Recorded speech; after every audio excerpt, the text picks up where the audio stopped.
Whoa, we are not starting with the top. Yeah, I was going to say, why does it say that?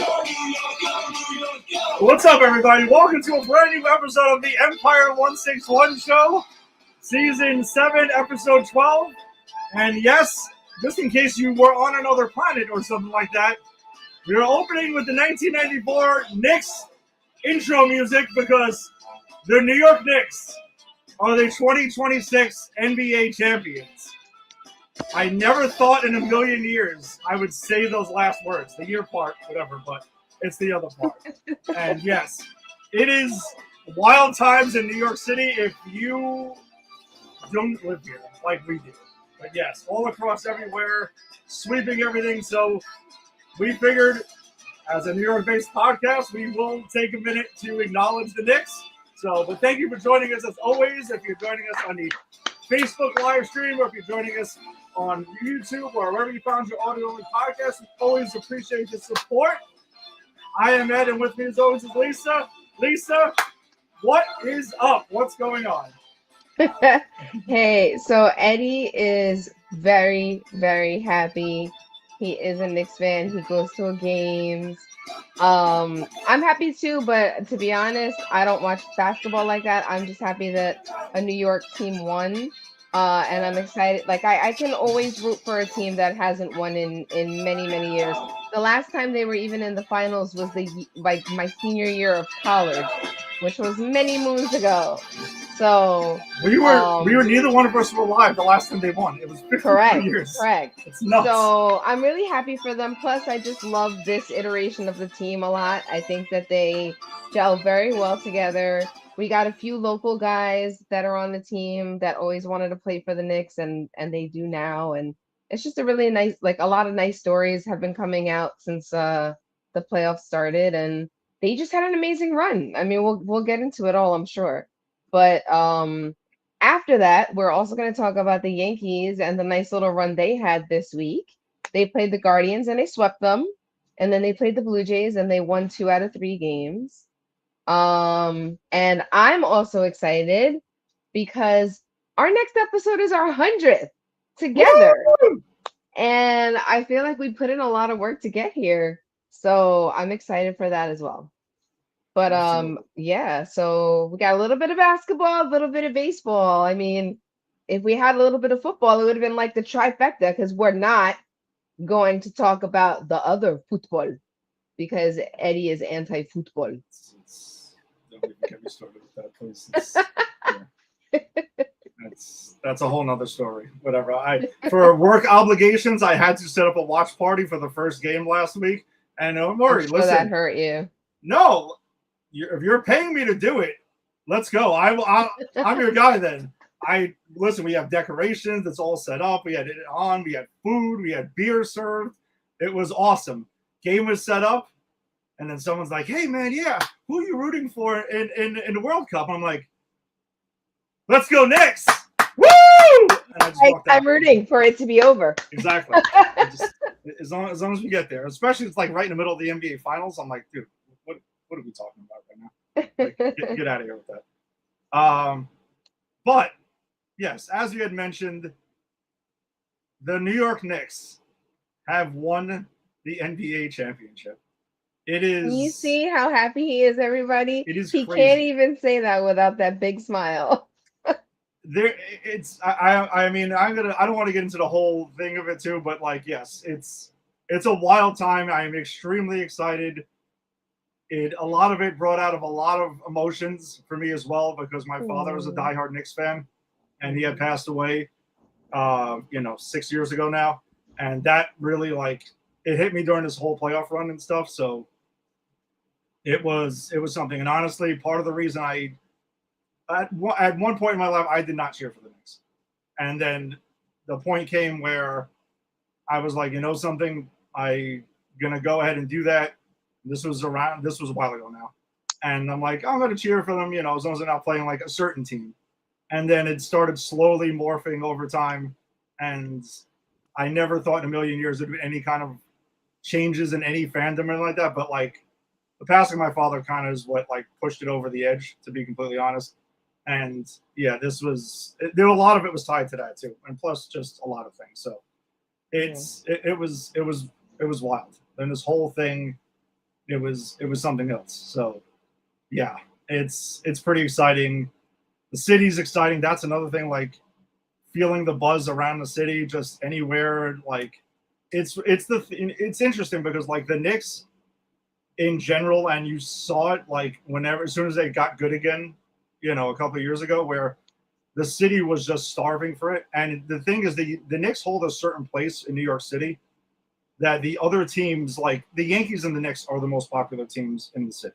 Yeah. But I think the differentiating thing is that the Knicks unite the city in a way that the Yankees don't, because the Mets exist.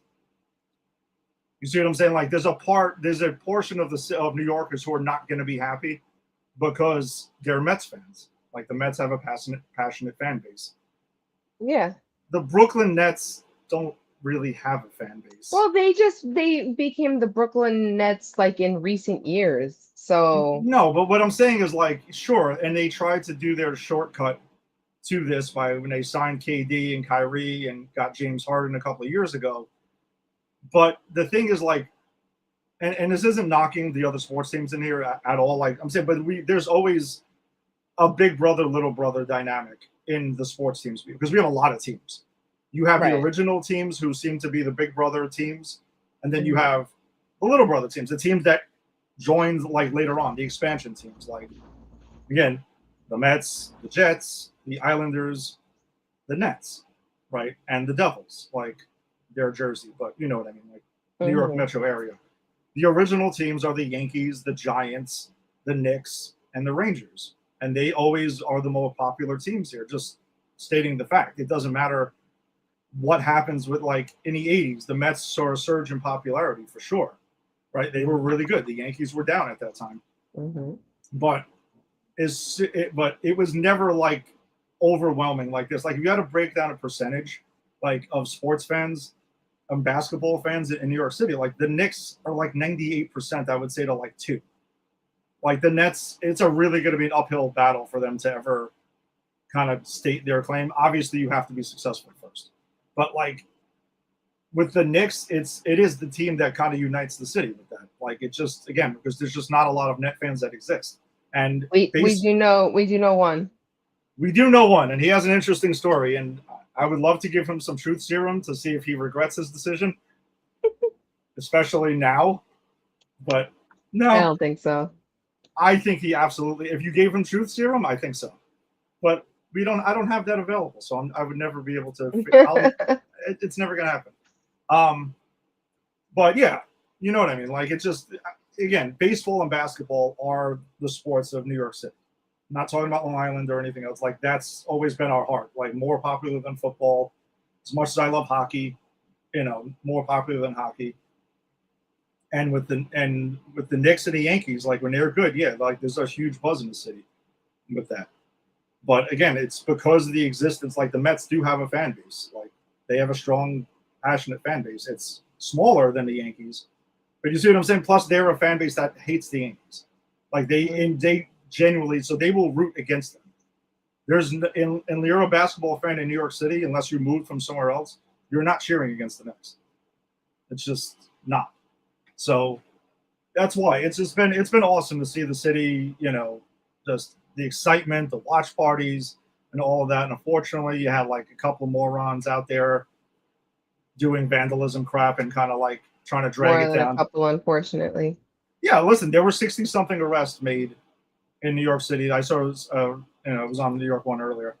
They were talking about that. But I'm just saying, in the comparison of the percentage of people who are out there celebrating and being cool and doing the right thing versus those who are not, I think it is a small percentage, but it's still uncalled for. Like not excusing it at all. Yeah, there's also like just joy. There is. That's what I'm saying. Like everyone seems happy. Everybody's being nice for like a couple days because let's face it, like after the parade, we're gonna go back to normal. But I'm gonna be honest. I'm curious to see how that goes because I think that's gonna keep going for. I hope so. It's always nice when people do that. So Lisa, I also wanted to get your thing before we get into like some of the basketball aspects of it. So you, as someone who is not really a basketball fan and stuff like that, right? Like, you've also got the buzz and the vibe around New York City that people are just euphoric and just happy for the most part right now. Like it seems like everyone is aware of what's going on, whether you're a basketball fan or not. Like you're kind of into it and you were checking it out. Did you watch any of the finals or no? I did, and I even watched some of them by myself. Like, and not even the finals, the playoffs. Nice. I never watched. Oh, that's right. We did talk about myself. that last time. Yeah, you did Yeah. mention that. Yeah, I never watch basketball. The only sport I watch by myself faithfully, religiously is baseball and specifically the Yankees. But yeah, I started tuning into the playoffs. But I have a couple reasons why I'm not really into basketball. Probably the longest running one is that when I was in high school, I used to so I played softball, but I was also a cheerleader. And I used to cheerlead for my high school basketball team. And the fourth quarter was always so anxiety provoking, right? Because either we'd be down or we'd be up by a little bit. And it was always like, and the fourth quarter is, in my opinion, it's the only quarter you got to watch. Like, like if you really want to know what happens in a game, you just have to watch the fourth quarter, in my opinion, because that's where all the fouls and I think that last ditch energy comes in. And it rings true for the Knicks in the playoffs because they did a lot in the fourth quarter of many of the games. So, but anyway, and this is not for the basketball lovers. Basketball lovers, of course, you're gonna watch all four quarters. You want to see what people do throughout the game. I get it. So, but for people like me, you just gotta watch the fourth quarter. But the fourth quarter brings me so much anxiety, and I'm not even into basketball like that. And I'm sitting in my couch by myself, like, oh my God, I can't take this. Oh my God. And then there were a couple of times where I was hanging out with other people watching the games too, right? So this game, game 5 of the finals, I was with some folks in the city, not on purpose. It just happened to be that I ended up being in the city. And we were on the 27th floor of a building by NYU, and there was a watch party right around the corner. We could hear the official watch party. I don't know. No, because they had official. There was a handful of official ones that they had, and those were ones that were being ticketed and stuff like that. If there was an official one by NYU, I don't. But we walked by it to go get food from a supermarket. And there were a lot of people there. But on the 27th floor, we could hear them cheering when the buzzer rang. I was like, "You guys hear that?" And I was like, "Put the TV on mute for a second," and we could just hear the people cheering downstairs. It was great. It was awesome. It was crazy. All of us in the apartment were so happy. Yeah, I definitely feel the energy and the vibe. I love it. I think it's great. I think it's great for the city. I very much love that it happened with Mayor Mamdani being our mayor, because he's like the living embodiment of this energy already, right? He's just a happy, positive, optimistic person. And I feel like it couldn't have happened with a nicer mayor. I think it's pretty cool. So yeah, I know some people that are going to the parade. I think that they're gonna have such a great time. I knew I'd be one of them. Well, I'm coordinating with Danny and JB and my friend Alex from work and Angie. We were trying to figure out. Steve is too old for the parade, I guess, or something like that. Who knows? But he's Steve is also a huge Knicks fan too. So he was. Is he a huge Knicks fan if he's not going to go to the parade? Well, Steve's also old. In a sense that, like I said, he's 40. Mentally old. Mentally, he's 98 years old mentally. But he's subbed for our softball team, our men's team, on Sunday morning, and he showed up, and you can just see we were all running on still the energy from, because I didn't get to bed until 2:30 in the morning. Yeah, same. And I got up at 7 to go play. I got up at 6 to go volunteer somewhere. Yeah, it was running on absolute adrenaline that picked up from the night before, and we all got through it. And it was honestly, all we were talking about was the Knicks. That was literally all the conversation throughout the game, and both teams too. There was also that. It was almost like, do we have to play? Like, can we just hang out and talk about the Knicks and stuff like that? So that's the kind of thing. It's just it's weird. It's almost like the city's been like hypnotized in some way. Like we're on some like Knicks mind control or something. But yeah, it's obviously incredible. It's awesome, and Jalen Brunson he's basically Mark Messier now. He's Joe Namath. He's Derek Jeter. He's in that like league now. Like he's in that echelon. He is. Like he can do. Anyone on this team is basically you can do whatever you want. And I don't know if you saw like Jose Alvarado, who's on the team, and Jordan Clarkson. They landed yesterday. Showed up to the Puerto Rican Day Parade. But Lisa, even better than that, though, they also went to the Puerto Rican Day Parade on Knickerbocker Avenue, which is not far from my house. And I didn't know Mayor Mandani was there also. It was wild. I'm like, because Alvarado's from me. He went to Christ the King High School, like in the area. Like he's really like from Brooklyn. And that's why like there's like things like that, like you were mentioning earlier. Like I've been saying this the whole time. Like this team is like the most New York Knicks team ever. Like Alvarado, you got this team's got a Puerto Rican guy and a Dominican guy on it. Yeah. I mean, it almost doesn't get more New York than that. To be honest, it's crazy like how everything like lined up. And 3 guys that went to the same college and played ball together in college. Yeah. It was funny as I've seen memes where it's just like you got the Spurs with Wemby and he's the alien and stuff, and it's like, well, guess what? We have the power of friendship on our side to win. And it was funny, but it was almost like the truth though. Like this isn't like a super team that was built like with a bunch of stars that came together. Like Jalen Brunson signed here a couple of years ago, and it was like somewhat scoffed at. Oh, look, typical Knicks over-signing a guy who's like, off someone's bench who looks like he might be. And he ended up becoming this. Like, he became a star, like, as soon as he signed with the Knicks. Yeah. And, like, Josh Hart is another guy. Like, you can see him playing with, like, Ewing and Oakley and those dudes. Like, that's the kind of team, like, that they have there. That's why I'm like, it's a very likable team on top of that. So I thought it was really nice to see that when they were all on the stage, Josh Hart was like sitting off to the side he was on the stage, but he was sitting to the side with his kids. Yeah.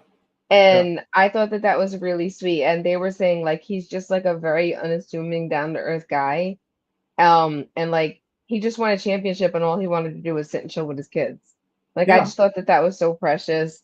It was really nice to see when Jalen Brunson and his dad hugged, and how emotional he got. So it was just really nice. Like I'm loving all the stories.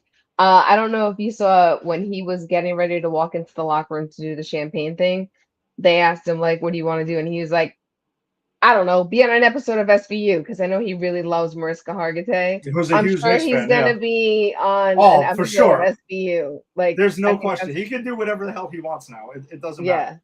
So I have a really quick question for you. Yeah. How did you feel about the fact that the Spurs did not, it seems, I didn't see any, only the coach congratulated the Knicks that I could see. But like at least 3 of the Spurs, and particularly Wembanyama, like immediately went into the locker room. What did you think about that? I mean, the last time I remember seeing, like, this has happened a couple of times throughout, like, especially in the NBA.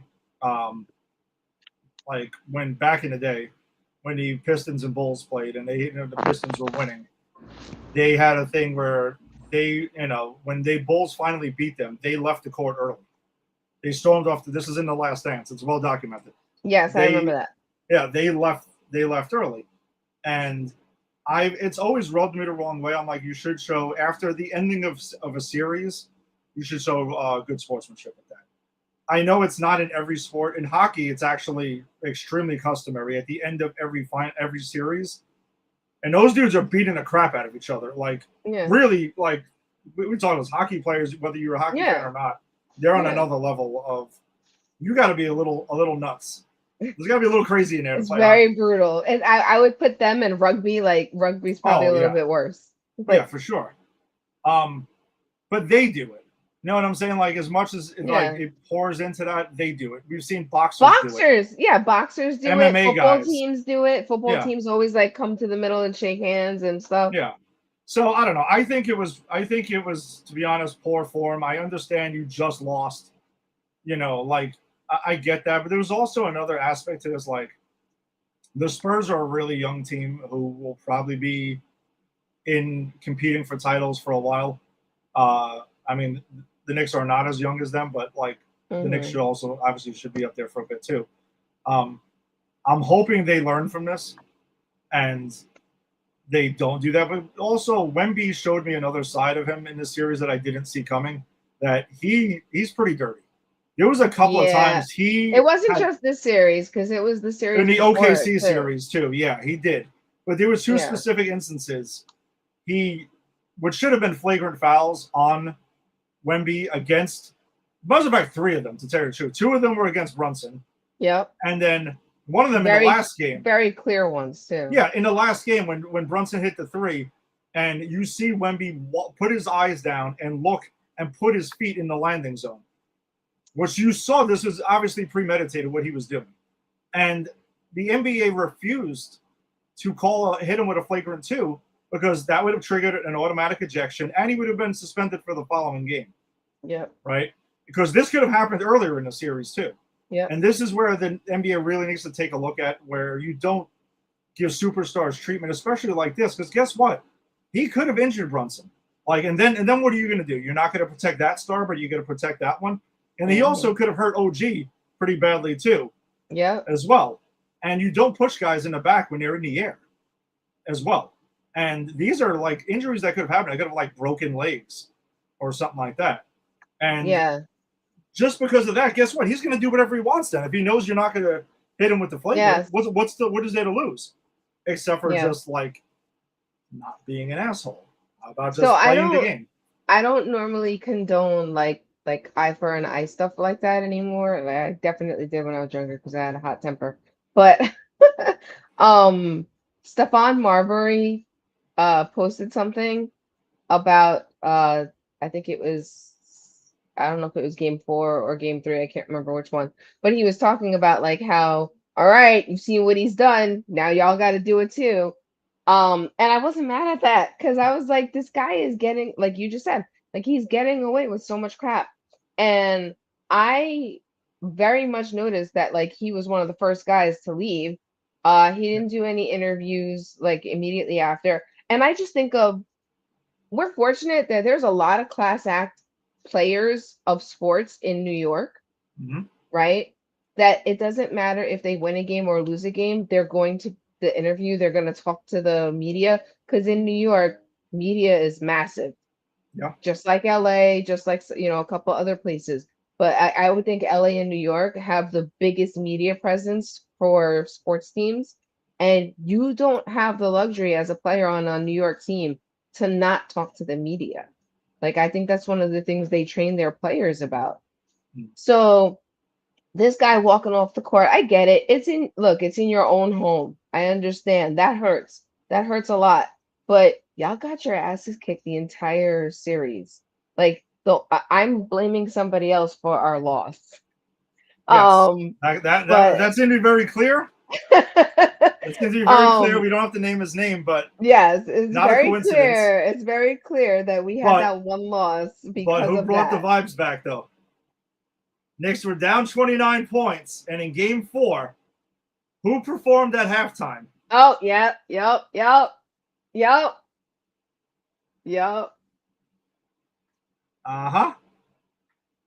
Listen, not to get lost in this, which, by the way, the Knicks are going to be on the Tonight Show with Jimmy Fallon tonight. Ooh, I got to tape that. And the musical guest is Wu-Tang Clan. Yes. Wow, that's dope. I definitely have to make sure I record that. Record it, see it on YouTube the next day. Not everyone I get is going to stay up for that. Hang on. I don't know what's happening right now. Hang on. It's not the food? The food was supposed to be delivered later. Hang on. Oh. All right. So Lisa's going to we'll see what happens with her. But yeah, this is again, if you're not in New York City, man, like it is wild. Whatever you're seeing on social media and everything like that, man, it is a crazy time to be in New York, and it is mostly positive vibes. Everyone's cool. You know, you got the few knuckleheads that are here and there that are doing some dumb shit, but for the most part, man, everyone is pretty euphoric, and it is wild. I mean, the lines at the NBA store, the lines at MSG just to get their hands on any merch is incredible. Like, it's like brick and mortar stores are back for this.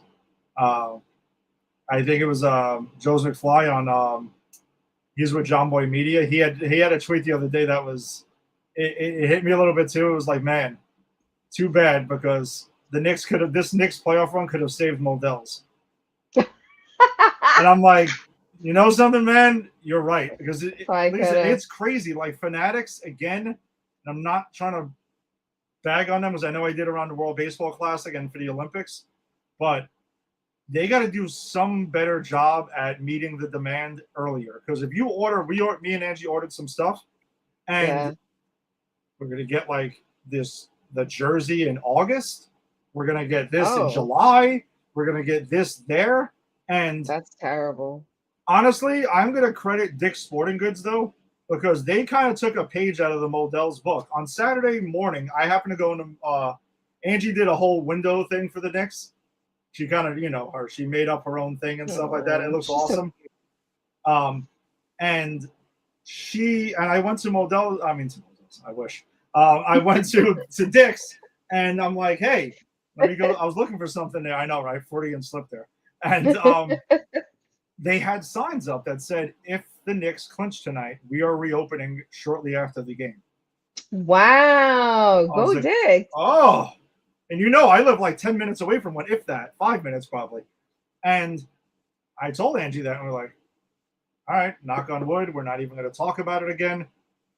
We're just going to see what happens. And honestly, I woke up that morning on Saturday morning. I woke up early before my alarm, and I just had this gut feeling. It's like Christmas.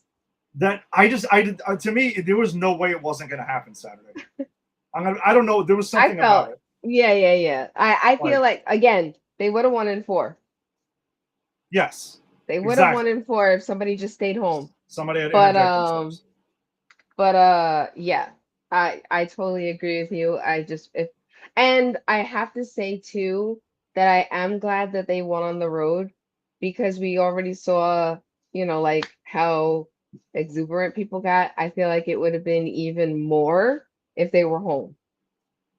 There's a possibility. You're right. I mean, the whole sidewalk talk thing, if you've ever seen the video sidewalk talk has been doing for years, I think they're hilarious. And also, me and Angie have been around some of them in the past years with the playoffs.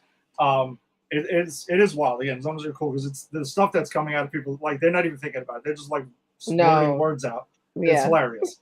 I can only imagine what that would look like. They put out their video already, so after the win. But the Knicks thing, though, so we went back there, and the cops were there.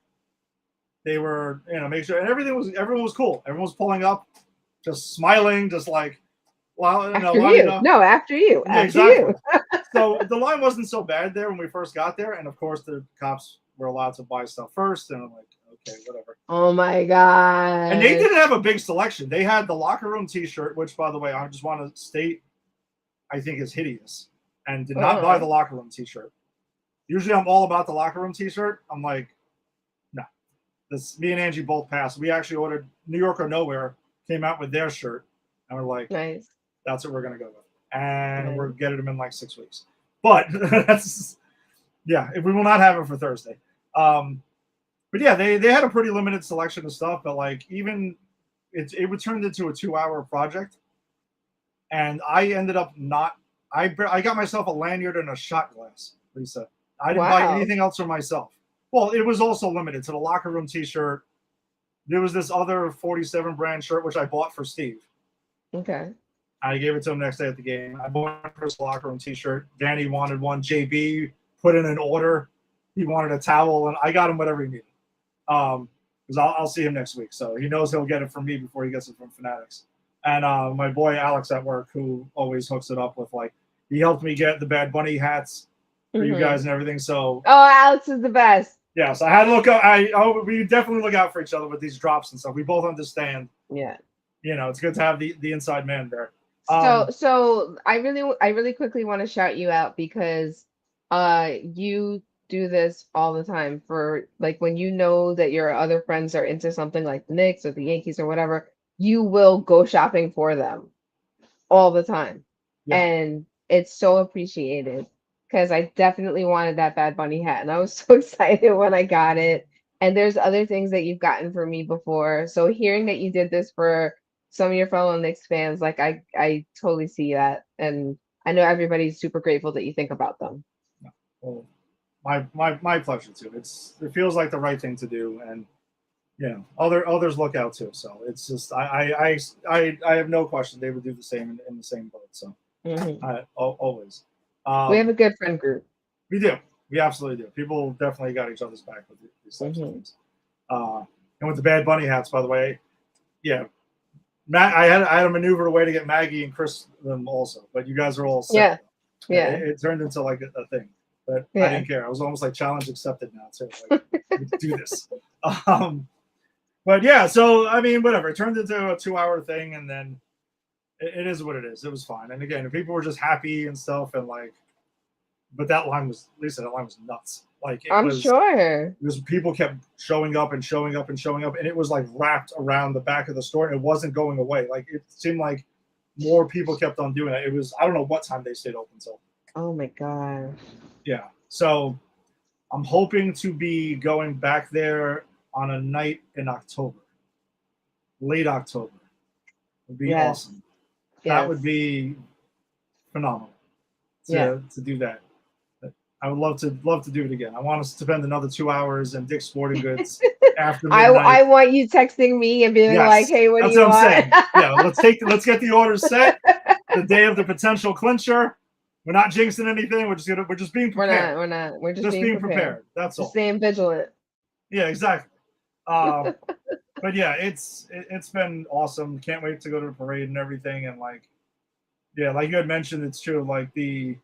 A lot of people who don't watch basketball all the time, it's it's only about the fourth quarter. But if they watch these finals, it basically rang true in this because the Knicks came back from down 29 points with the biggest comeback in finals history with the OG tip, which my gosh, that was complete insanity. I mean, that's going to be that's right there with the Jeter flip play, the David Tyree catch, whatever your famous moments are for your sports team. I'm calling it now. If they don't win the freaking ESPY for that, I'm going to be so upset. They better win multiple ESPYs. The Knicks are going to be the host of the ESPYs. I can assure you. They should be the host of the ESPYs. Actually, that's a toast. Oh, toast. Well, and the host. By the way, I want to state too is that I shared it on our Facebook page. There was 2 people sitting next together amongst the 6, all the celebrities that showed up for the 2 games in the Garden, and also Game 5 eventually too, because the Knicks celebrity row. Celebrity row, that thing is getting serious. Ben Stiller, Fat Joe, Timothy Chalamet, Tracy Morgan. Mm-hmm. I'm just saying, he dude. I mean, I do respect the kid. He's into it. But Derek Jeter and Eli Manning sitting next to each other, courtside, for an Knicks in the NBA Finals game. I was like, I don't even know what to say. And then, I don't know. If they just would have been at the Game 4 instead, and if there was a picture of them watching Wu-Tang perform, that would have been that. I would have had to frame it somewhere. I would have to just put it. I would have to get that somewhere. That's the shot I needed. But it was just everything. It's just everything New York about it, and everything. It's just it's nuts. And you know what was really cute to me? I don't know if this always happens, but I never paid attention to it. I thought it was really cute that the former Knicks were going to all the games. Oh yeah, all in sitting together. I thought that was so adorable. Yeah, come playoff time, the Knicks do a great job at I love that. Keeping their alumni together, and they show up. And they were so hyped. Hyped. No, there's no like, oh, it wasn't us and I like no, they were all in. It was cool. Yeah. Patrick Ewing and stuff with the Larry O'Brien trophy and took all the pictures with Jalen Brunson and everything. Like Yeah. they were all ecstatic. I mean, honestly though, I do think there's one thing that's not talked about enough with Game 5 and them winning it on the road is that Charles Oakley was allowed to be there because unfortunately James Dolan has banned him from the Garden a couple of years ago and still not letting this go. And but Charles Oakley has showed up to the road games. So Yeah. he's gone to Cleveland, to Philly, to wherever. Like it was cool that he was allowed to be there, that he showed up for that. I thought that was awesome. So you know something, it was meant to be on Game 5. Also, they won on 6-13, which Red Holtzman, the Knicks, had have a banner for him who won their other championships. Their head coach, 6-13 is in the rafters at the Garden. So it was a little symmetry with that Wow. too. All Yeah. right. Now that was after the fact. I did not. I saw that during the day. It wasn't because like I woke up and like you just had a feeling. But yeah, I don't know. It was a lot. Like I said, for me personally, it brought a lot of, and I've heard this from a lot of people on the radio. It brought a lot of like generational fans together and stuff like that. And yeah, it felt like my dad and my uncle, like they're both my uncles in general. They were all huge Knicks fans, and you just kind of felt like that's why I kind of wanted to be in my house on the couch because I'm like that's exactly where I would have been anyway if he was Yeah, still. and had your dad been there, he wouldn't have let you get off the couch because Oh he was no! very superstitious Oh about like no! you're not allowed to move. That's also, by the way, there was a love. No, me and Angie definitely have carried that on because Oh, she went to Finback to bring Declan for one of these games over there to get him some exposure. They were doing a watch party at Finback Brewery around the corner, and she immediately ran over there when they were down in Game 4 and stayed there for the rest of it. Afterwards, came running over. So even for the clincher, she went over there for a little bit and then came running back down the block after because we had to keep it going. So yeah, it was it was a lot. And I admittedly, yes, when they won, I like was bawling. I cried my eyes out and everything. mm, I'm pretty sure I looked like I got into a fight afterwards and stuff because I was like so swollen. And yeah, it was tremendous though. It's been great. So yeah, a lot of that. Because I mean, like since he's been gone too, like I mean, the Yankees haven't won. They got to the World Series though, yeah. and the Giants haven't really. They had a blip of a run at one point a couple of years ago, but they've mostly been bad since. I mean, the Rangers had their runs, too, also. So there's definitely emotions tied to that, and I think there always will be. But this one, like, it's never happened during my lifetime.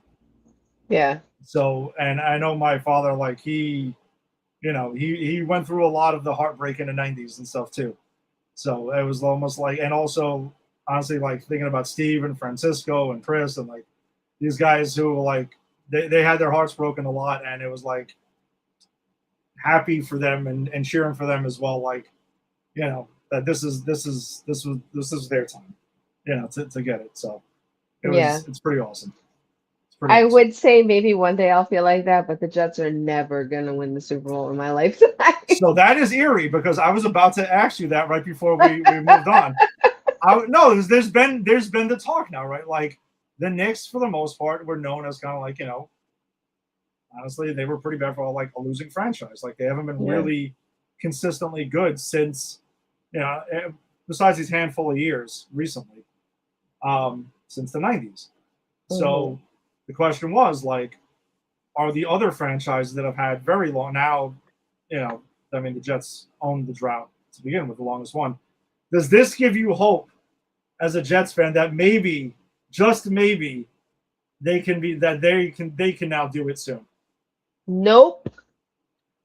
Now, how would you feel if could you even picture what that would feel like? Nope. I cannot. Nope. I'm very grateful that my favorite team is the Yankees because I've gotten to feel that several times. I was at the 2009 World Series, the ALCS clincher and the World Series clincher, and I lost my voice, lost my mind. Like it was so awesome. What an amazing experience.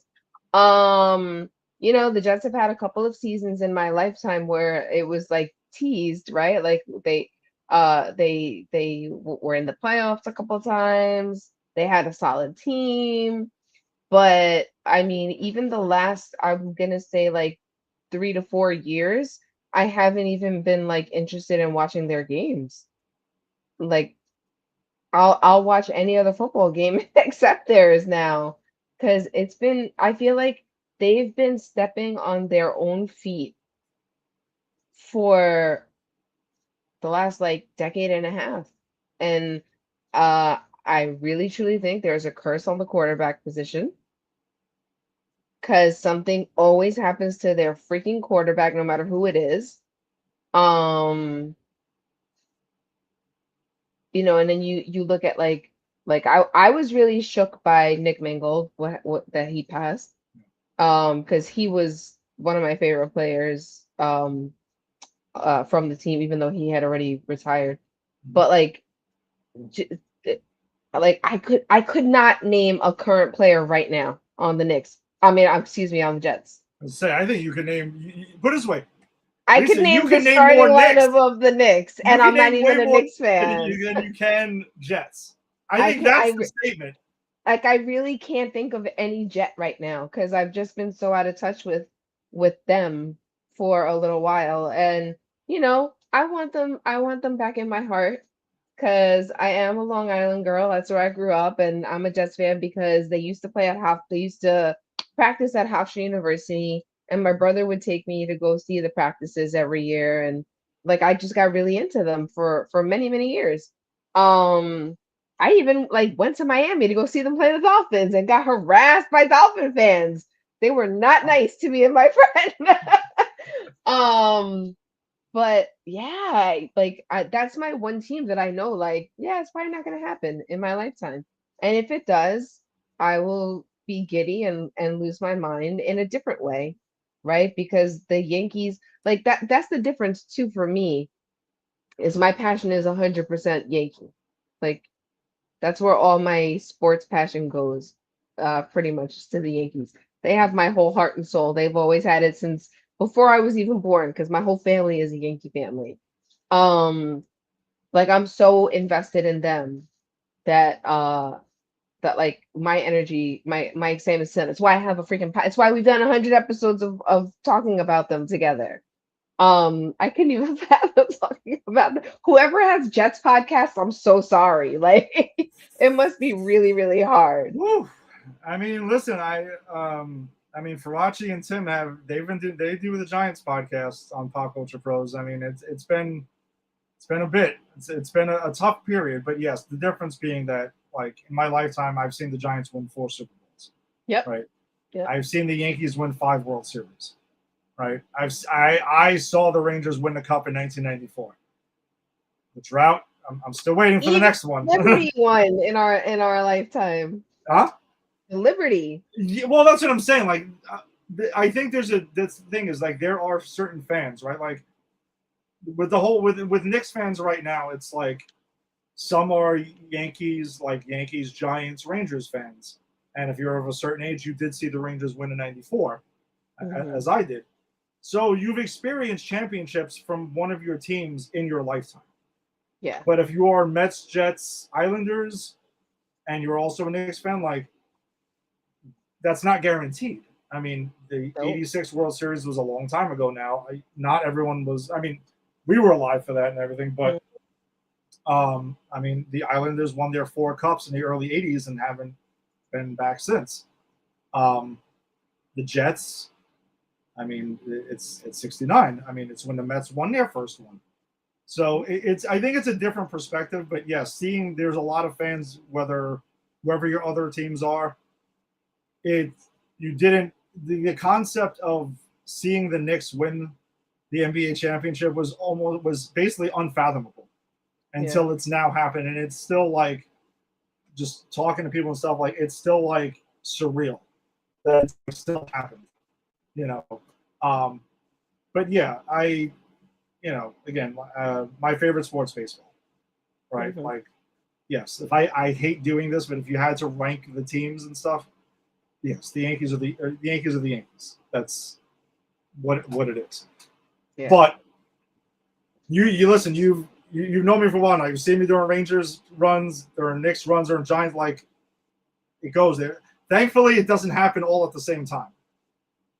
Like their playoffs. Well, three of your teams have happened at the same time before.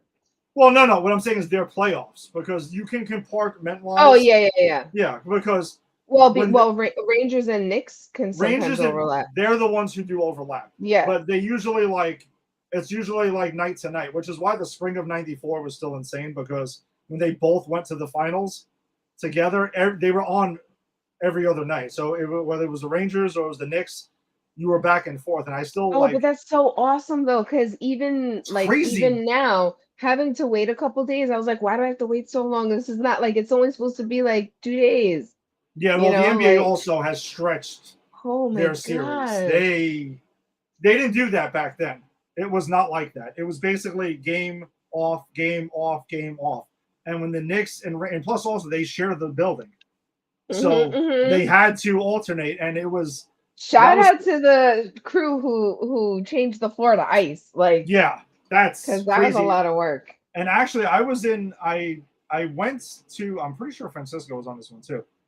We went to our school took us to a tour because we were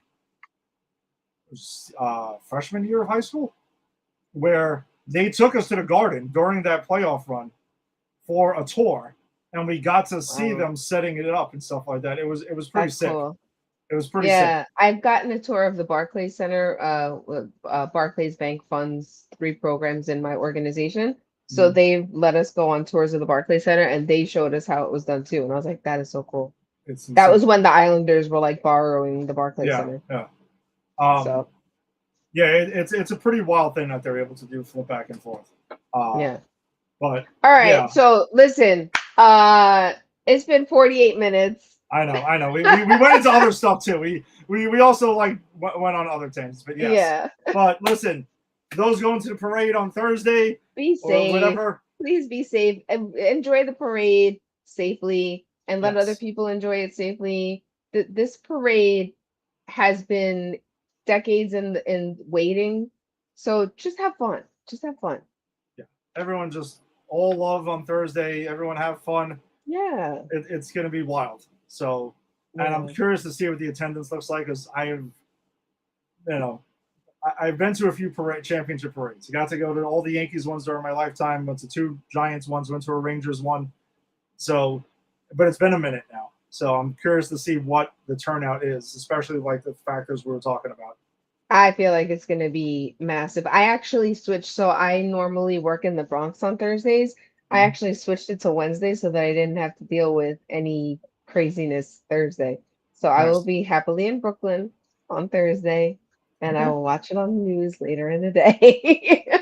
But I think it's going to be bananas. So in the best way possible. I think it's going to be really, really great. Yeah, I think Wu-Tang Clan should be on a float. I would be shocked if they're not. I actually meant to look it up. They should be on a float. Yeah. I meant to look it up and see if because I know they extended their final chamber tour, still going. Of course Wu-Tang would, but that sounds about right. Sounds about right. They're gonna keep going, and I wanted to see, because if they're not scheduled to be anywhere on Thursday, I can't imagine that they want to be on their own float, because they're going to be linked to this. Yeah, I think the people from Celebrity Row should be on floats. Especially the Spike Lee should definitely be on a float. He'll be on the float with Stiller and all those guys and everything. So it'll be something to see though, for sure. But yeah, so congrats to the Knicks on our NBA championship. Absolutely. And I also want to see, I'm going to the Yankee game tomorrow night.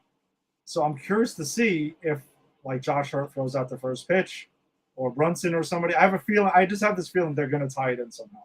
That would be cool. I mean, they were wishing them well the whole series, so. Yeah, exactly. So I'm imagining that. And that Josh Hart, Yankees are doing a Josh Hart bobblehead night in September. Oh, that's right. Yeah. That's going to be extra. That's now that's going to be even crazier to get to. Yeah. You're going to have to start lining up at 4 p.m. for that one. That's going to be an Alex game, because I actually have concert tickets that night that I didn't realize they clashed. So Alex already told me he's on it. Nice. He's got me for that one. So nice.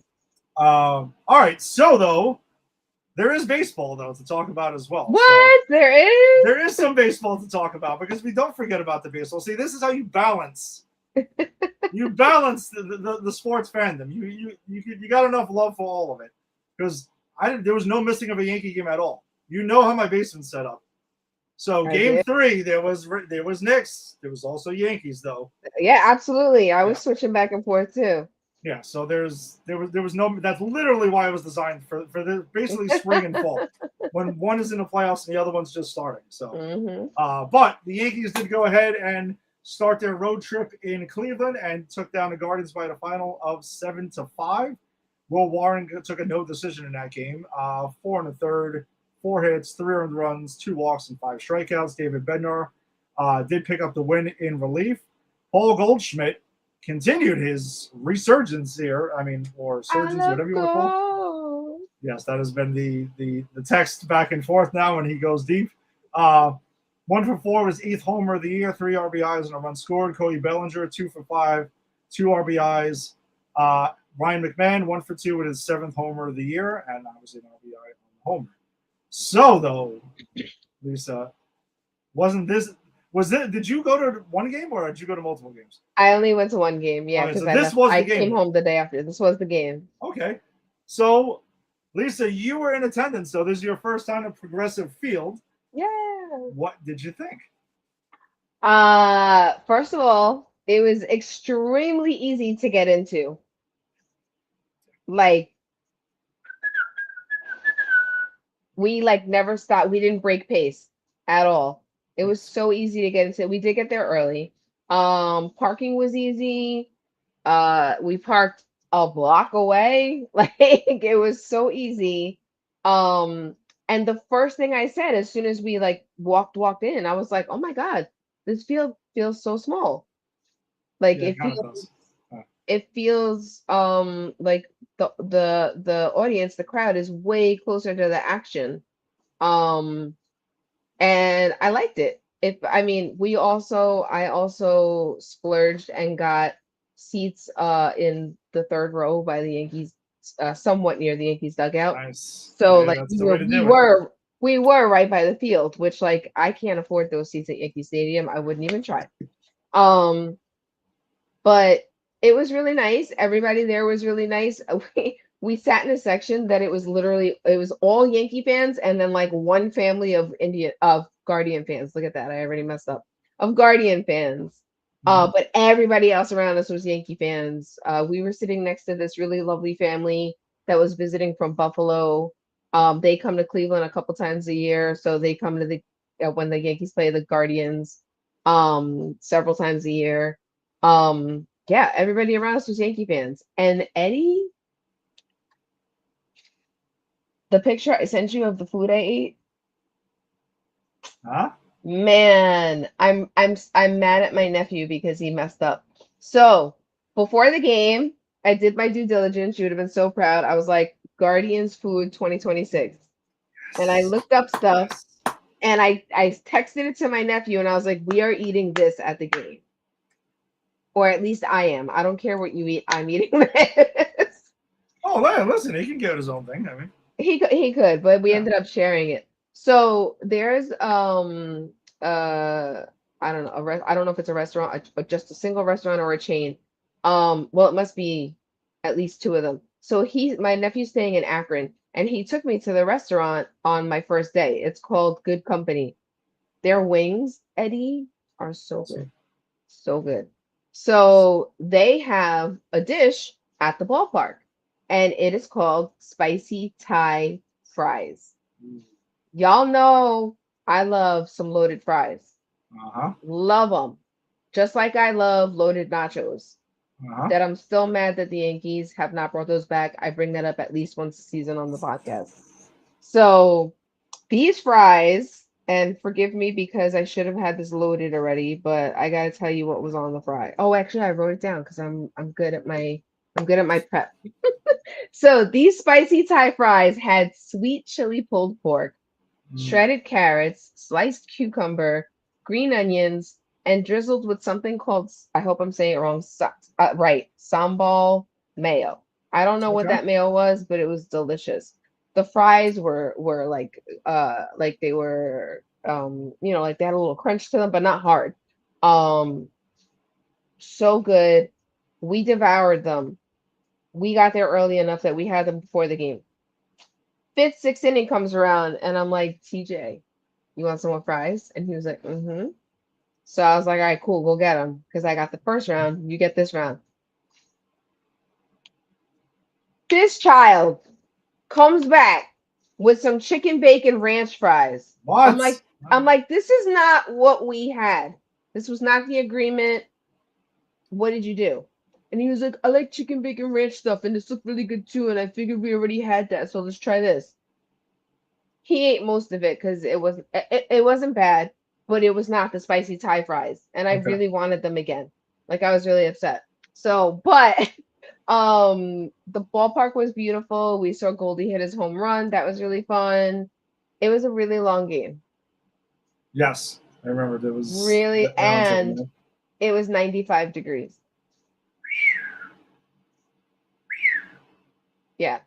Yeah. And when Angie and I went there a couple of years ago, it was also extremely hot. We went like just before 4th of July weekend. Mm-hmm. Well, it was technically 4th of July weekend. 4th of July, and we came back like right before it, so it was like the end of June or whatever. I do want to say two things. One, it was their Pride Night, and I thought they did a really good job with their Pride Night activities. Very fan-friendly field. Mm-hmm. Yeah, I remember. And you know I'm going to talk about this. They don't have one mascot. They have 5. They have 4 hot dogs, and then they have Slider. They do the race, right? Yep. Yeah. And then they have Slider. I don't know what Slider is. He's a monster mascot. Mashup. And he has like a walrus mustache. But the mascots walked onto the field and walked around the field and said hi to everybody before the game. Mm-hmm. And I can't remember if it was spicy mayo or onion, the hot dog. She stopped and pointed at me and let me take a picture of her. And I was in mascot heaven. You know I love me my mascots, and you know I love when they have a race, and they raced too. But it was we had a great time. We had a really, really great time at the game. I'm really happy I got to go. Also, Ohio is really nice. At least the part my nephew was in and the parts of Cleveland I went to. I had a great time. Nice. No Rock and Roll Hall of Fame. We did not get to go. I was only there for a couple of days, and one of the days he had to work. So okay, because I know it's Rock and Roll. I would have liked to. Yeah, because we actually when we went there, we did that like the first day, and we actually did pass Meredith Marakovitz leaving the Rock and Roll Hall of Fame. I ran into her a couple of times now, like multiple times on the road, especially the time we got to close a bar with her in Boston. Uh-huh. That's still the best one. That was insane, but yeah, she's super cool. But yeah, Rock and Roll Hall of Fame. Though, if you do get a chance to go back there, I highly recommend it. I think you would get a kick out of it. Plus, obviously, there's Prince stuff in there as well. So. And Wu-Tang Clan now too. And right? There is, yeah, everyone and their mother. Jay-Z stuff there, like is everything there now. So yeah, if you do find yourself back there, check it out. I think you dig it. Well, we're gonna do Prince stuff in September. So. Oh my God, I can't wait. That's crazy. It's gonna be our first road. You're joining the baseball bucket list trip now. I am. I'm excited. I mean, you're almost done, and I'm like not even a quarter of the way. Listen, once it's done, doesn't mean it's really go back. Doesn't mean it's really over. No, I think I would just do like I plan on doing like greatest hits then. Yeah. It's kind of like they just specify that. Or if there's a new ballpark, if that happens, there will be one. Yeah. So well, that's technically when you're done, right? Is when that new ballpark. I'm planning to. Hopefully, it lines up where Vegas is the last, but I got to see. It depends on the schedule and stuff like that. So because Cincinnati is next year, I would love to do Cincinnati and Detroit next year. Then that would line it up where it would end in. It would again end in Vegas. That would be the last one to cross off on the list. So nice. Let's see. That's hopefully. All right. Well, good to see you. Yeah, Progressive Field's pretty cool, man. I remember liking that one a lot too. And Cleveland in general was pretty cool. Pretty cool city to check out. All right. Well, the Yankees did enjoy it more because they went ahead and took the second game of the series by final 3-2. Garrett Cole Did get the start, no decision. Only 4 innings, though. 5 hits, 2 earned runs, 2 walks, and 4 Ks. So not a horrendous stat line, but also the pitch count bug kind of got him. So that ended his night He early. was mad. Oh, yeah. Camilo Doval actually got the win in relief. So that's good. And Fernando Cruz got his first save of the year. And speaking of first, Spencer Jones hit his first homer of his major league career, 2 for 4, with 2 RBIs and a run scored. And Jazz, he's the one who ended up hitting like the go-ahead homer late in the game, which was an absolute bomb. 1 for 3 with his 9th homer of the year and a walk. So the Yankees go ahead and clinching the series that night and battling it out because they did take over first by the end of the week from the Rays. Yep. And we talked about June, we talked about Memorial Day being kind of like those markers where you start taking the standings a little bit more seriously. And the Yanks are where they need to be. And also, no Aaron Judge. Nope. No Aaron Judge, no Max Fried, no Giancarlo Stanton, no Austin Wells, even though Austin Wells was struggling this year. Yeah. So by the end of the week, and no Trent Grisham by the end of the week. Yeah, that was sad. Yeah, that was the Friday night. Yeah. So really quickly with Spencer Jones, his home run was the hardest first hit career home run by a Yankee since Statcast started. So since 2015, his home run was 112.2 miles per hour and went 443 feet. That includes Aaron Judge because he came up in 2017, so his entire career. So that's impressive. Yeah. I mean, Spencer Jones does not get cheated on any of his swings. No, he doesn't. But with the amount of strikeouts, I'm also like, man, with some of these swings, I'm like, if he connects, it's really going to go. Like just because. Yeah. And we got to see it once there at least. Yeah. But, good City Yanks taking the series right there. But the next afternoon, they would sweep and finish off the series by a final clean sweep in Cleveland by a final 8-4. This was a matinee game last Thursday. Carlos Rodon picked up his 2nd win of the year, 6 innings, 4 hits, 3 earned runs, 3 walks, and 7 strikeouts. Trent Grisham, 2 for 4 with a triple and 3 runs scored. Jazz, 1 for 4 with 3 RBIs and a triple. Cabby, 2 for 4 with 2 RBIs of his own there. So a game, the Yanks pretty much, kind of had this in hand for the most part here. But listen, pick up wins and a clean sweep in Cleveland, especially after dropping 2 out of 3 the week before at home. Yeah. Nice way to bounce back then. Yep. And the one stat I have for this one is that Paul Goldschmidt went 2 for 4, like you said, and he's hit in 7 out of 8 June games and has raised his OPS this month to a 1.037 as of that game. Yeah, and big because it's a signing that was kind of like a matter-of-fact signing late in the offseason. Yeah, it was like a protection huge. One that we needed. Desperately needed. So the Yanks would go ahead and head up to Toronto on Friday night. Unfortunately, dropping this one by a final of 8-5. Ryan Weathers, who is kind of hitting a bump in the road recently, his record's now 2-5, 4 1/3, 5 hits, 6 earned runs, 1 walk, and 2 strikeouts. He put them in a hole real fast, real early there. But the Yanks did battle back a lot in this game. Like they were fighting back, and they also hit Trey Savage in this game, who they've never hit. Yeah, they've never hit him. Yeah, I was thinking. It was funny. That did pop. Use the way you say it is popped into my head during the game a couple of times. So I was laughing to myself. Yes, like, savage.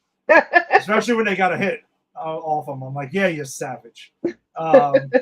Cody Bellinger, 1 for 5 with his 10th homer of the year. Trent Grisham, as I mentioned, 1 for 4 with 2 RBIs, but he did pull his hamstring, and the Yanks would put him on a 10-day IL the next day, even though he was seen like running the warning track the game after, but they were like, they're not. And he said, yeah, I feel better. I'm like, yeah, everyone says that. Yeah, everybody does. Yeah, so take the IL, get better. Plus, it's a hamstring, which hamstrings and calves, backs, you don't mess with those things. Like, they can linger. It's better safe than sorry. Plus, the Yankees, if there's an area they do have depth in this year, it's the outfield. Mm-hmm. And granted, Judge is out and stuff like that, but outfield depth is what they have. Yeah. Anything further on the Friday night game? Yes. So Alejandro Kirk in the bottom of the fifth, he had an RBI single. He ended up going 3-3 for the game, and he reached base 4 times in his first game back from a 60-day IL. So, give yourself that time because look what he did as soon as he came back. And I have a sad stat about Ryan Weathers. So this is from one of our favorites, Katie Sharp on X. Mm-hmm. He is the second pitcher in Yankees history to have a 3-game span with 3 losses, 16 plus earned runs allowed, and 7+ home runs allowed. The other person to do that was Carlos Rodon in June and July of 2024, and that was a rough season for him.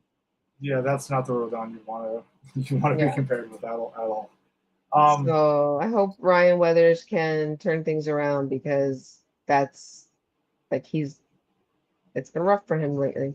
Well, also, but let me just really quickly say this because I don't want to forget it. You Mhm. forgot to mention that on the way to the Blue Jays in Toronto, Aaron Judge made a stop. Yes, Aaron Judge was at Game 4 of the NBA Finals. All the way up. Well, no, he actually. Oh, he was in a suite. He was in a box. He was in a box. Yeah, he was in a suite. Yeah. But well, listen. The way I was interested by that because when they showed him, him and Jackson Dart were at that game as well. Because basically, unless you were playing, if you were any kind of New York athlete, you were at this game. You were at the game. Yeah. There's only a certain amount of courtside seats, so people had to be in other places at other times. So no, it was cool to see him. I've seen his reaction. I think I shared it on our John Boy shared it out too on Talking Yanks, and we shared it on our page on Facebook. Yeah, I love that too. I love seeing the New York athletes supporting each other. Like, he shows up at Ranger. Him and Rizzo used to go to Ranger games all the time, and there were times they play. I remember one night they got rained out, and the Rangers were in the playoffs, and they went immediately to MSG, and they were sitting in center ice, and they showed them there on the board, and they were pounding beers and stuff like that. I'm like, this is awesome. This is I love that. It was good, cool synergy with the athletes across the board. But Saturday, though, the Yankees would go ahead and bounce back and take this one by final 3-1. Cam took a no decision. 7 innings, 6 hits, earned run, 4 walks, and 7 strikeouts. The 4 walks are the number that jumps out to me because that's highly unlike him. He has really good command, but it seemed like he was struggling with a lot of the game. But held him to 1 run, though. Gave him an excellent chance to win, and the Yanks would pull away later on in the game. Fernando Cruz picked up the win. He's recorded now 4-1. David Bednar picked up a nice, fairly simple save in the 9th inning. Not one of these crazy ones where he's got to pull Houdini acts for his 14th save of the year. And we had mentioned replacing Trent Grisham on the roster was Jason Dominguez. He got called up and instantly hits a home run, which was the only run for a while that they got off of Kevin Gausman because that dude had them completely shut down.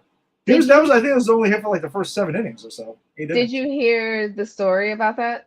Did you hear them talking about it? Oh, when Dominguez got there 2 hours, he got there before the game, an hour before the game. Yep, he got there an hour before the game, and his gear got there even later. Yeah, and he was like, "It's fine." Yeah, it's whatever. And he was playing right field, by the way, which they had him playing right field in the minors because we're not getting Judge back until sometime in August. Yeah. So with Grisham down too, this is the outfield. It's going to be Cody, Spencer Jones, and Jason Dominguez, and you'll get spot starts here with and a smattering of Jose Caballero. Yeah, he'll be in there here and there. Schumann will be in there against lefties and stuff too. But they just got to find a way. That's it. Next man up. So that was his 2nd homer of the year because yes, he was up. I know some point in the year.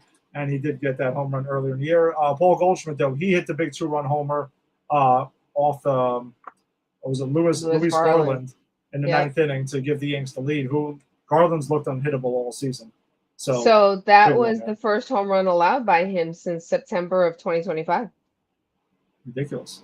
Yeah. Yeah, he's emerged as their closer. Because I know Hoffman pretty much fell off the planet for the most part. And that does happen to some closers when they give up big home runs in the World Series and stuff like that. That kind of shakes them a bit. But that was Paul Goldschmidt's 9th homer of the year, and he had 2 RBIs on the afternoon. So nice job by the Yanks bouncing back after the stubbing of the 2 on Friday night. Anything further on the Saturday game? No, that's up for that one. No, and the Yanks would go ahead and take the series over the Blue Jays by a final of 8-3 yesterday afternoon. Will Warren, 4 innings, 8 hits, 2 earned runs, 3 walks, and 1 K. So clearly not his best stuff either. Didn't give them much length, but still kept them in the game. Camilo Duvall picked up his 3rd win of the year out of the bullpen. So look at this guy picking up a win here and a win there. Actually, like maybe stabilizing. Dare I say it a little bit? Nope. You shouldn't have. Not stabilizing. You shouldn't have. Paul Goldschmidt 3 for 5 on the day. Ben Rice 2 for 5 with a mammoth home run for his 19th of the year. Oh, I needed that home run too. Yeah, that was a shot. Jose Caballero 1 for 5 with his 6th homer of the year, which was a 3-run homer, which kind of blew the game open. Also a big shot. 420. Big shot too. Yeah. And Jazz, who came in as a pinch runner, 0 for 0 on the day, 0 for 0, 3 walks, 2 stolen bases. Weird stat line. Was this the game that I wanted to be like Aaron Boone? If you do not ban Jazz Chisholm from doing the ABS challenge, somebody's got to. Was it this game? Yeah, because he it was off. So off. He doesn't know the strike zone. I'm fully convinced by this. It was like 3 inches off. Yeah, it's pretty it was bad. So bad. It's pretty bad, and yeah, I don't know. It's funny because now when he has a bad challenge, they cut to Boone immediately. Yeah, and it's coming. Like this is like, dude, I'm sorry, but we can't have this. Like you're really hurting the team by doing this. So, all right, but the Yanks would go ahead and, like I mentioned, I just wanted to double check, make sure that I'm 100%. Yeah, they're a game up on the Rays right now. And I know the Rays are playing the Dodgers out in LA this week, so good chance for the Yanks to go ahead and pick up, kind of separate themselves a bit. Yeah. And again, still a long way to go, but you want to go ahead and separate yourselves now. So, all right. So though we do have awards to give out as well. The top of the heap hitter of the week, and what did you go with? I feel like we're gonna have the same person. Maybe. That's probably an excellent chance. Who did you go with? I went with I love gold. Paul Goldschmidt. We had to do it. We had to. Yeah. He deserves it. Yeah. So for the week, I have his stat line as a 400 average, OPS of 1.069, 2 home runs, 7 RBIs, 2 runs, 10 hits, 2 walks, on-base percentage of 429, and a slugging percentage of 640. Go ahead, Paul Goldschmidt. Turning back the clock a little bit to those MVP little Benjamin Button going on. Yeah, no, it's awesome to see and ride it out. I mean, the guy loves to listen. It looks like he keeps himself in good shape and everything like that too. So I mean, you would imagine he would be able to extend his career a little bit until what is he, 38? Yes. Yeah. Yes. So I also heard that he's like so giving of his knowledge. Mm-hmm. Like he shares with other players all the time, which I love hearing that. I love hearing those types of things. Yeah, no, you want to be, especially like as a veteran in here, to bring him back. I know he took Ben Rice under his wing. Yeah. Not like being one of these guys who like, oh, you're taking my job, get lost, kid. Yeah. No, he's been a good guy about it, and also I know like he's kind of buddies with Aaron Judge and stuff, and so is Cody Bellinger. So, they got a good leadership group there for sure. Yeah. And you do always value those guys. All right, so though, the King of the Hill pitcher of the week. All right, Eddie, who do you have? So, did not go with Cam Schlittler because he seems to be one of our go-tos. Mm-hmm. Garrett Cole didn't pitch great either. Like there, starting pitching, little, not exactly the biggest standout week. I went with Fernando Cruz. I almost thought you were gonna say Camilo Zaval from what you were talking before. Listen, I said turning it around. Let's calm down. Let's calm down a little bit. All right, it's easy there. No, but Fernando Cruz was huge this week. Picked, like I mentioned throughout the recap, a couple of wins out of the bullpen. Picked up his first save, doing multiple roles. I know there was the game against the Blue Jays where he kind of like walked the bases loaded, but then found a way to get out of it. That's fine. He's going to have Cruz when he's got that splitter working, absolutely untouchable. And then he'll have his nights where he gets a bit wild. But he did buckle down, though, and didn't completely let it get out of hand and kept them scoreless. So kudos to Fernando on that week. What did you have? I'm very curious to hear this one. I did pick Cam Schlittler, but I was, even when I was looking, like when I was writing the stats, I was like, I feel like I should change this. But you know what, Eddie, let me keep it real. I did my notes yesterday. I was tired. Like the Knicks winning took a lot of energy out of a lot of New Yorkers. It took energy out of a lot of people, like in general. Absolutely, it did. So I was like, you know what? This isn't his best line ever, but no, it's not a bad choice, though. Like I know it's not a bad choice, I know. But I was like, even I recognize, like, I'm sure one of the relievers was better, but I'm just tired, and it just took me 2 hours to write these notes. I'm not going back. So it's not like it's not a bad line. But yeah, you said Fernando Cruz, and I was like, yeah, I probably should have picked him. So it's all right. Guess what? Honorary award to Jalen Brunson as well for being a finals absolutely MVP. Honorary award to the Knicks, the whole team. Exactly. I'm gonna say that. Yeah, for sure. We'll pepper them in here and there. By the way, they released a video and they were using New York a lot. So this ties in there. Yeah.